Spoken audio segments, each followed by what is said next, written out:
All right, everybody, welcome back to another episode of the Common Man Bets podcast. I'm Zack. With me, we got John Laat and Caitlin, who we're calling Lance Slots because his Zoom is named Caitlin.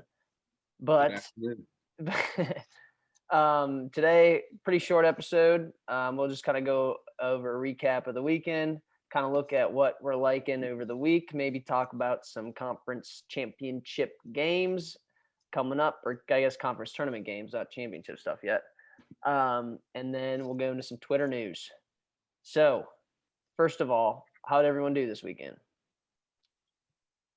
Well, was hot, got real hot, and then Saturday happened. So let my emotions once again get the best of me.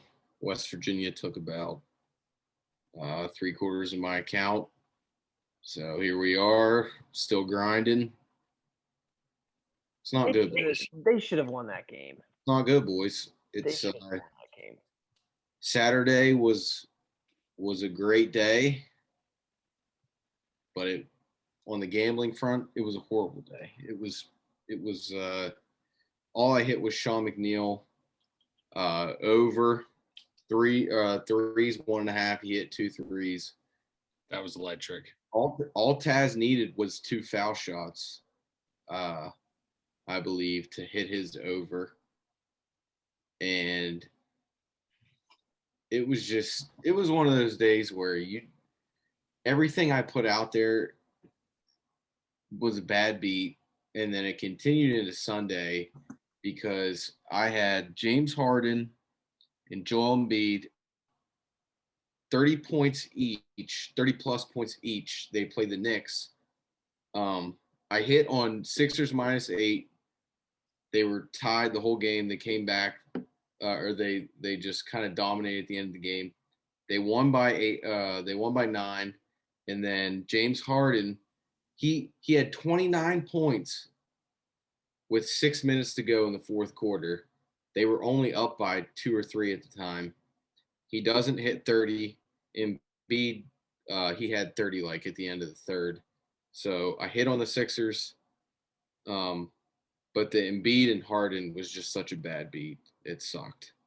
That hurt. That would have been big. It's a tough one.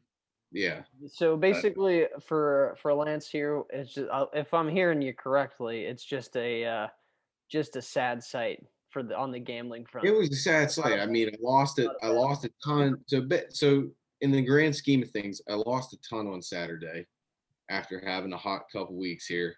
And then Sunday, I won a little bit, had the potential to win myself back into the mix, and bad beat, James Harden, 1 point. Still love the guy. Sixers are a wagon. Jump on it. I think it's my fault too, because I was saying how hot we were and doing all that kind of stuff, and then it's Friday night. It was a Friday night. I'm hitting Penn State. We're hitting all these games Saturday. Dude, I was ice cold. Things go when things go south, man. They go way down there. It's bad.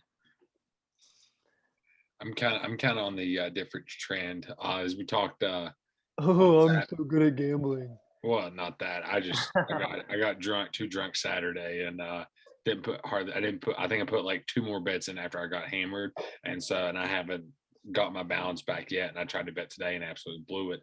But I start off Saturday betting Michigan State +8 and Oklahoma money line to parlay 5 to win 12, but I won that. And then later that night, I kept on rolling with Syracuse and Wake Forest. Did Wake Forest -5.5, and then I thought Syracuse. I was like, okay, they're home. They have to cover 10 against Duke. Got beat by like 25. Killed that parlay. And then I tried to throw like $10 on a different team. It was the University of Santa Barbara Gauchos to win. It's like $10. Lost that, and I just Sunday didn't recover. Yesterday I wanted to get my toes wet betting Baylor money line at half. Sad I didn't because they won. But I was like, okay, let's pick things back up and do WVU and Oklahoma over 63 points in the first half. I mean, if you look at W's last 5 games, they've scored 37, 41, 42, 27, 42. And those 3 games they scored 40 were all on the road. And if you look at Oklahoma's, it was 29, 22, 25, 29, 34. And those 2 games they scored 29 were both at home.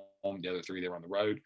But the first time they played, they only scored 52 points in the first half. This time, 52 more points. So didn't hit. Now I'm just going to be scrambling going into tomorrow because there's no other game that I like really tonight. I like Providence plus 10, but I didn't have the, I guess you would say, the cojones to jump on it. Might throw money on USC to cover 5 against Arizona, but that's just going to be a good game to watch tonight. But that's just my opinion. This just in, Buffalo lost to Toledo by 16 at home. That's a tough scene. There were some insiders telling me that Toledo was a 2.5 point underdog and to take Toledo money line. But being in the state of New York, I cannot bet on any collegiate New York teams. So, which is a tough one for me. Tough. It's I tough. think so. On Saturday, I think I went like 3. I pushed the first 2 games. Like, how often does that happen? The Not very first often. 2 games. You've been pushed a lot. I have been I think I've pushed like 4 times this month already. Pushing Z. So, I pushed the first 2 games and then lost like the next 3. Won like a couple sporadically and then lost everything else. So I think I was like 3, 7, and like 2 or something like that for the day. But yeah, it was a tough day. And then in all my wisdom, I threw all my money on Illinois, which was a good pick. And then because Lance told me to, and he said, I quote, "There's no way Ohio State doesn't cover," and they didn't cover. So I ended up losing like $4 yesterday or 2 days ago. I said that. Yeah, you're like, you throw it on Ohio State because they're definitely going to cover. What game? Who were they playing? It was Ohio State and Maryland. Oh yes, Maryland won that outright. Yeah, that was gonna be like, I don't know, Maryland at home, that's pretty dicey. But you're like, no, Ohio State. So Meth owes me $4. I totally flipped my my thoughts on Ohio State, but turns out they're still the shitty team I thought they were going to be. Now they are losing at home against Nebraska. They're god awful. I saw that. I can't wait to DM you know who tonight. How good and back to back losses against how good? Yeah, Mister, I'm one of the best teams in the Big Ten. Oh, give me a break. So this is the lesson I'm learning. Here's what I'm going to do. From now on, I'm only going to pick 1 or 2 games that I think are the best bets of the night, and I'm going to put big money on it. Just because I'm tired of, like, I know it's against what you should do, but I'm doing it anyways. My big one tonight is Wisconsin with the points or money line. I'm going safety net with the 3, but I think they're going to win. I think it's going to be probably a 5-point game in Wisconsin's favor. I'm betting this live. Not live like during the game, but I'm going to bet this live on the podcast here for this game. For the Purdue-Wisconsin game? Yeah, I'm gonna lay my picks down here. Is it still 3? It is currently 3. So let's see. Let's go Purdue -3. Oh man. Let's go Purdue -3. So one of us is gonna win. So are we doing a little side back action here? Zack's own one inside bets. I am, but the money's enough. The money's enough for me. I was happy that I think St. Thomas was the lock of the night. I think that was locked out.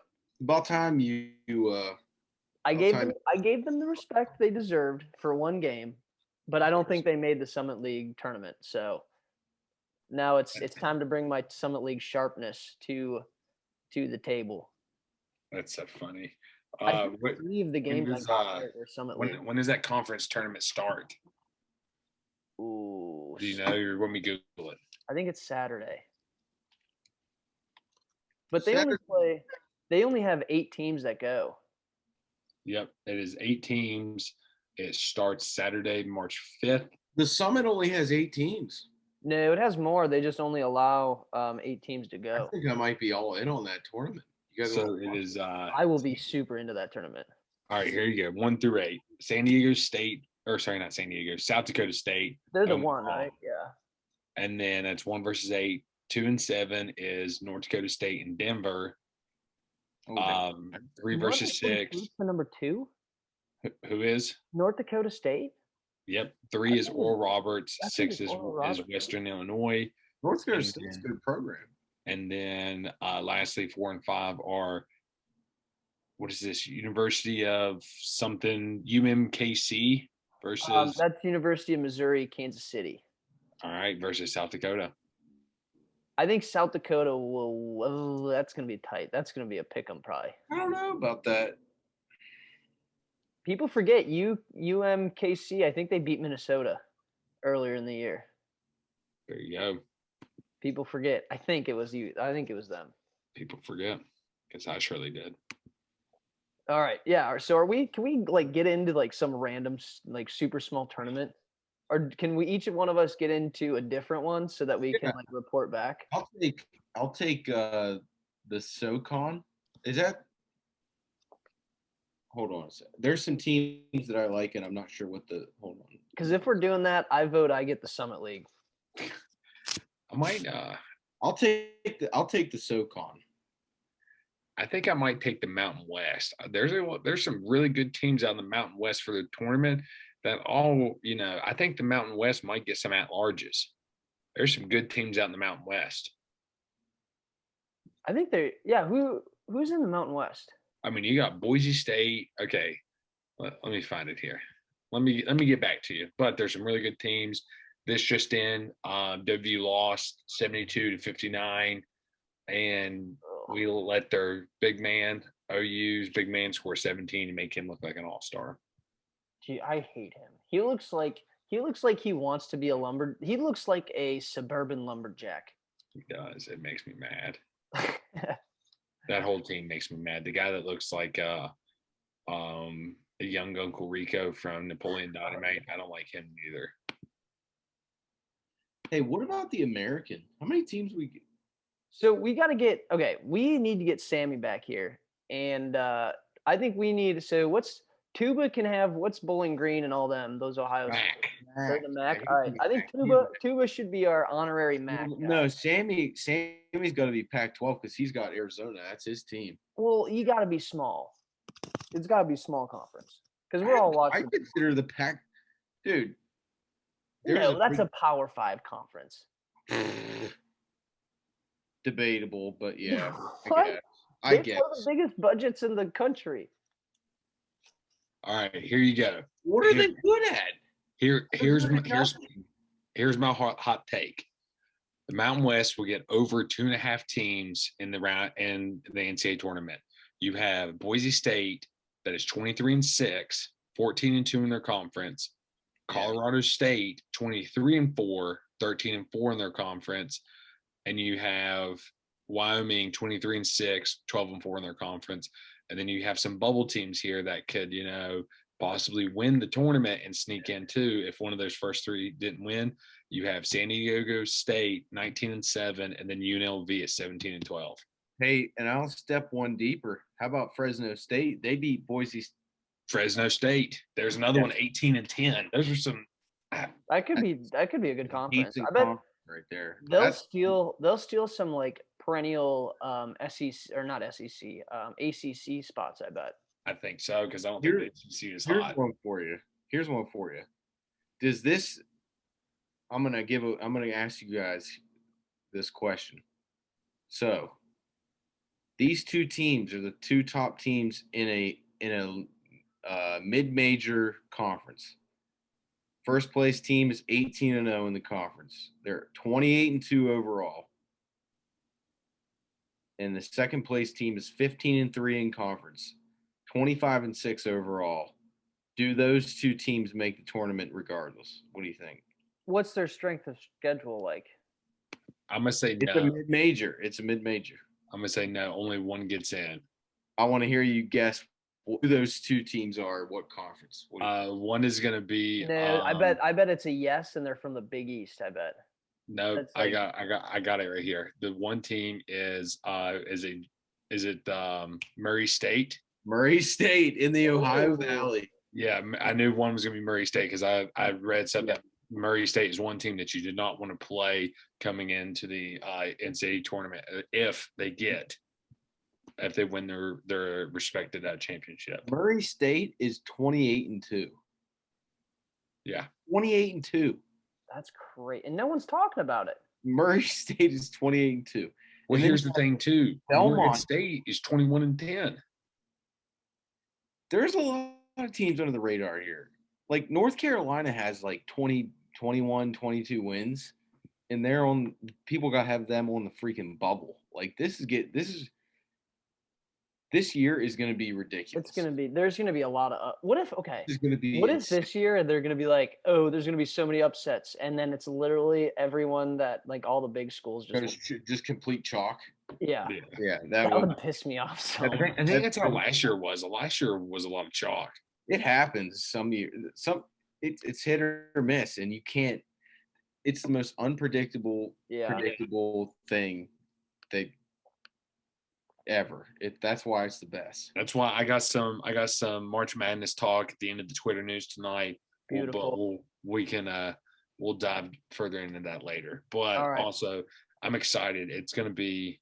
I mean, if you look at the ACC, is like what Lance was just saying.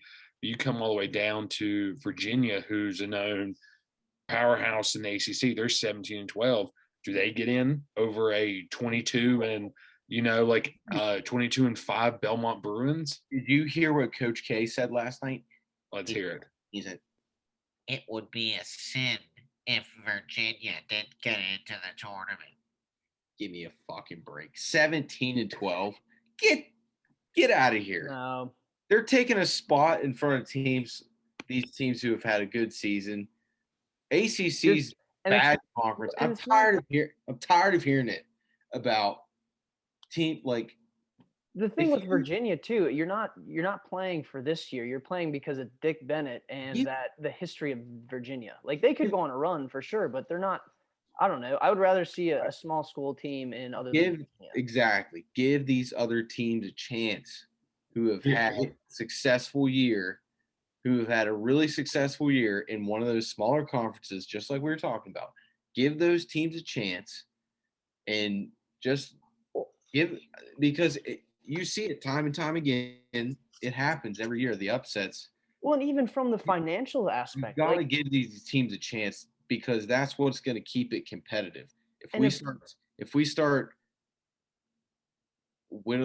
pushing these teams out, and that's just going to make this worse with the NIL and everything. Well, if Virginia does not make the tournament, their books are not going to be affected. Whereas if I don't know, give me a small school, Belmont. If Belmont makes the tournament, holy God, that conference, like that monetary value to go to that conference and to that school is crazy. Like I think you look at underdogs before big dogs that are being fine in subpar conferences. And I would argue that the ACC is a subpar conference this year. I mean, they're not as powerful as they once were. I mean, if you look at it, what do they have? Like one team in the top 25, and that's Duke. Yeah. And their next best team is Notre Dame, who's really not even in the ACC. Yeah. I got an argument here that I would like to hear these people answer for. And I mean administration, coaches, or whoever is talking about being put in college football playoffs and these types of things, NCAA tournament. So you want to go ahead and leave a conference, go to another conference, and expect to, you wish to be in this conference, but you expect to be accepted into the NCAA tournament or college football playoff with a lesser resume, but you're expected to be put in due to you being in this conference or playing against these types of teams. Yeah, I agree with that. I don't get how that's fair. That's why not would fair. Oklahoma ever, or Texas even, why would Texas or Oklahoma ever want to leave the Big 12? Because if you win the Big 12, you're automatically in the college football playoff. Like Yeah, and then for that, for example. And then you don't win your conference. Say you don't win your conference and you get snubbed out of a pick or something, and you're like, I don't understand why we have a better strength. Well, you decided to be in this conference and you couldn't win it. You don't get the bid to this. I don't. Oklahoma and Texas are going to be irrelevant in the SEC. There's no way. If you can barely keep up in the Big 12, you're not going to keep up in the SEC. I think Texas drowns. Texas is going to get swallowed whole in the SEC. Oh. They'll win some big games, and they'll make a little bit of noise. They'll get a little bit better recruits, but I mean, at the end of the day, they're just going to get swallowed whole. Yeah, I think you're right. Because why would you go to Texas when you could go to Texas Tech or TCU? I guess TCU wouldn't be. Or Baylor. Or Baylor. More Baylor, I guess. Mm-hmm. Hold on, I got a good one for you. So, I think I want to sit down, bring to the new pod coming into Friday, go down, write down all these top teams in their conferences, because there's a ton, and some of them will just get one outright bid because they won their championship. Here's a good one: only one team will make it from this basketball basketball conference, the Conference USA. You have Middle Tennessee State at 22-7, 13-3. You have North Texas, who's 22-4, leading their side of the conference at 15-1, and UAB, who's 12-4, 22-7. Who Bob Huggins said that team will be in the will be in the NCAA tournament, but if they don't win, they're not getting in. And then Louisiana Tech Bulldogs right underneath them, 20-8. Only one of those teams will make it. Those are four tournament teams right there, as far as I'm concerned. That can all make noise, being a low seed and pulling off upsets. There are so many. So think of all the teams that are 5 seeds, right? So at the top, there's so much turmoil, but you think of like all the 5 seeds. So in that, like, I don't know, what would that be? 20 to 25 ish. Mm-hmm. I mean, they can get beat by any good mid-major. Like this year, I think would be one of the first years where every single 12 seed could beat every single 5 seed. I don't think that happens all the time, but I think this year is definitely a possibility. Here you go. So I'm looking at the bracketology right now. Here are the last 4 buys. The last 4 buys include Creighton, San Fran, Wake Forest, Michigan. Last 4 in would be Memphis, San Diego State, Indiana, Rutgers. San Diego State was roughly 4th or 5th on the Mountain West, and they're set. And and you still have UNLV that's kind of right behind them. So, and then here are the first 4 out. Give me a break, Michigan in the tournament. So who's the first 4 out? So the first 4 out are Loyola Chicago, BYU, Oregon, SMU. The next 4 out should be in. SMU should be in. Here you go. This is going to change because Dayton just won, but next 4 out: Dayton, St. Bonaventure, Florida, and VT. Florida. VT. I thought they were good this year. No, every time I look at their scores, they're murdering people. VT's an NIT team for sure. Gotcha. Yeah. Dang. Well, maybe there's just so many teams that are right around that level that are. I think the NIT could be really interesting this year. NIT could be good, and I heard people talking about Wvu Nit Hopes, and I don't know if we'd make the NIT. I don't think we make the NIT. I think this is what's going to happen is we're going to get invited to the CBI, and then a team like Coastal Carolina did a couple years ago come in and just whip us at home, and then we're done. Because that's what happened about 3 or 4 years ago. We decided to go to the CBI. We played a home game, and Coastal Carolina came in and beat us like 89-84. I think I remember that. Yeah, that was the last time we were kind of not great, right? Yeah. Yeah. That was the last time that we weren't the best. Happened to Penn State one time. I'm experienced with the CBI. Not gonna lie, experienced with the NIT, and I don't want to downplay NIT or CBI because it is cool at the end of the year if you're like you don't make the tournament. It's almost like every year if you're one of those teams who's consistently in that and you're like borderline tournament, when you don't make the tournament, you're like, oh, we didn't make the tournament, and you're like, man, the season's over. And then all of a sudden you see, oh, we made the NIT, we made the CBI, and you're like, oh, this is really cool.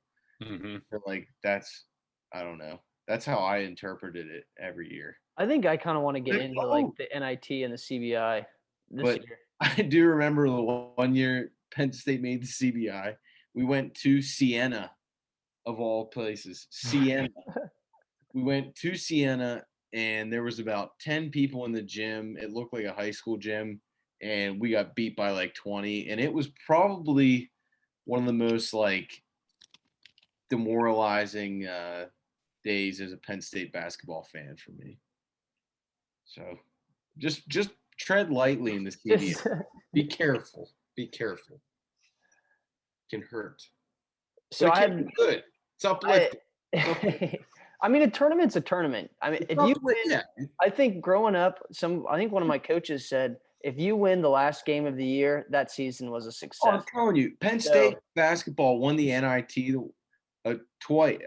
I've seen Penn State basketball win the NIT twice, and it is, it's every bit as cool as winning something big. It just like it fires you up. It's awesome, and it happens where it carries over to the next year. Like you're saying, you win the last game of the year, you carry it over. It's big for the program. It happened. Penn State there, they won with Tony Carr and some guys, NBA guys now. They won the NIT. The next year they were seated in the tournament. I think it was 6 or 7, and then COVID, so they didn't play the tournament. But it's a real thing. Win the last game of the year. I agree with that. Get a little momentum. It was in 2019. WVU entered the CBI, the 16-team tournament, had a home game, lost to Coastal Carolina 109-91, lost by 18 points at home. They finished the season at 15-21. I think that was the year before. That was the year we started in 2019 when we started school. No, it would have been the year before. It was the year before. What was the 2018 and 19 season? Yeah, so we started in 19, May of 19. Yeah, so we would have started right after that. Yeah. No. We started. Yeah. So we were not in Morgantown. I did not witness. We were not in Morgantown for that. You were in Morgantown for that. I was in there because you guys came into the summer of 19. The summer of 19 with the big rebuilding, and that was when Deuce, and that was Deuce's first year. You didn't get to see Deuce come off the bench, and now Deuce was the sixth man, then got the starting role. That next year, COVID happened, and then took away truly that first year of him playing, and then take that back. That year you guys came in was Deuce's first year playing. Yeah, because our first year was COVID year. Yes, so the COVID year was our first year, so that was Deuce's first year, and then we saw Deuce take over our second year.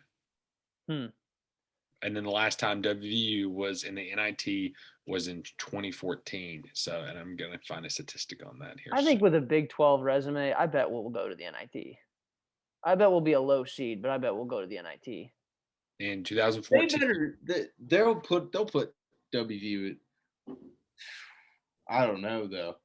Because if we lose the first game of that Big 12 tournament, we're going to the CBI, and Huggins better accept it. I want them playing in the CBI. I want it. They need to suffer through it. You need to play in the CBI. That's what you deserve. It's a lot of talk. Well, here it is. In 2014, they were in the NIT. They lost to Georgetown in the first round, 65-77. Oof. So we're not looking too good in the knockoff NCAA tournaments. All right. So I was gonna have we'll move on here because I feel like we're getting dark. We're getting dark. It is.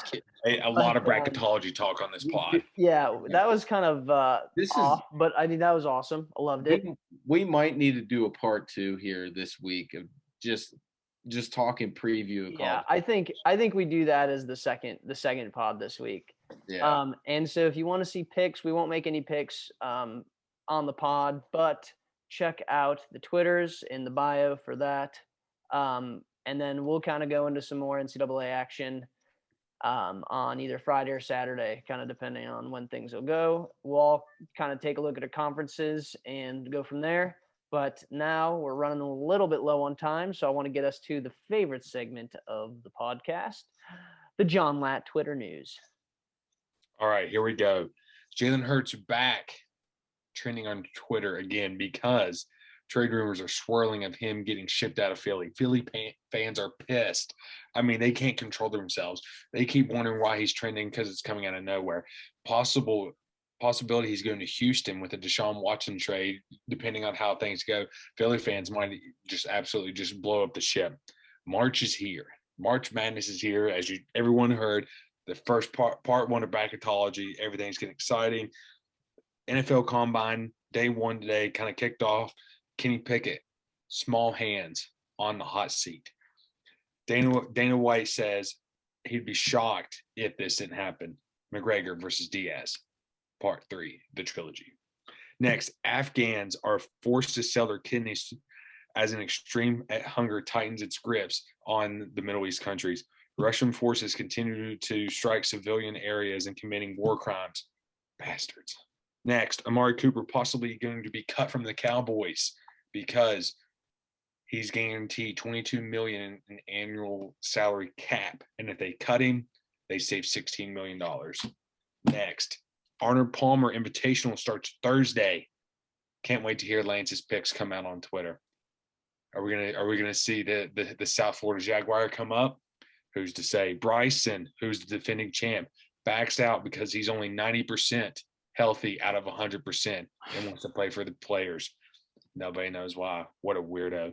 New York Liberty WNBA team fined $500K and almost terminated out of New York because they flew private instead of commercial, where other owners said they were given an advantage.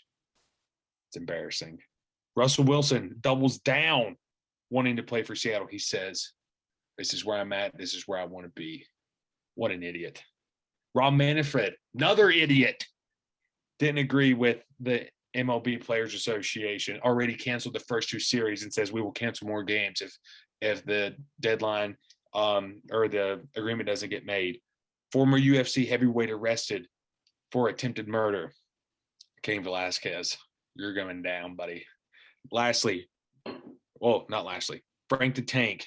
He's going to protest tomorrow at MLB HQ. Can't wait. Probably is going to get arrested here for it because Jersey Jerry's going to go with him. Next, Wvu Baseball moves to 6-2 with a huge home opening win over Canisius today. They take on Minnesota on Friday in a Big 12, Big 10 showdown, apparently. One of my favorite, Mitchell Trubisky to the Steel City. Rumors are swirling as this free agent might be heading to Pittsburgh. A lot of fans starting to like it. They love kissing titties. That's what Mitchell Trubisky does. Pittsburgh, we'll see. Next, Futurama's back. The revival's coming to Hulu. You sick freaks. That show used to give me nightmares. And lastly, A Common Man, ESPN Bracket Challenge. $5 entries. More details to come after the next pod. That is your Twitter news. I think we need somebody to make music so that it just goes over, kind of, it's almost like a voiceover, you know? Just like you play it in the background. Yeah. Like, Maybe I'll do that for the next one. It's pretty good. Yeah, I would agree. I can't wait to sit down and actually look at it. I need to get a notepad and do all the conferences and the top 5 teams and their records and show who would get in and who wouldn't. I mean, there's a lot. I mean, I looked at it the Mountain West. I just looked at it just a little bit ago before I started all this.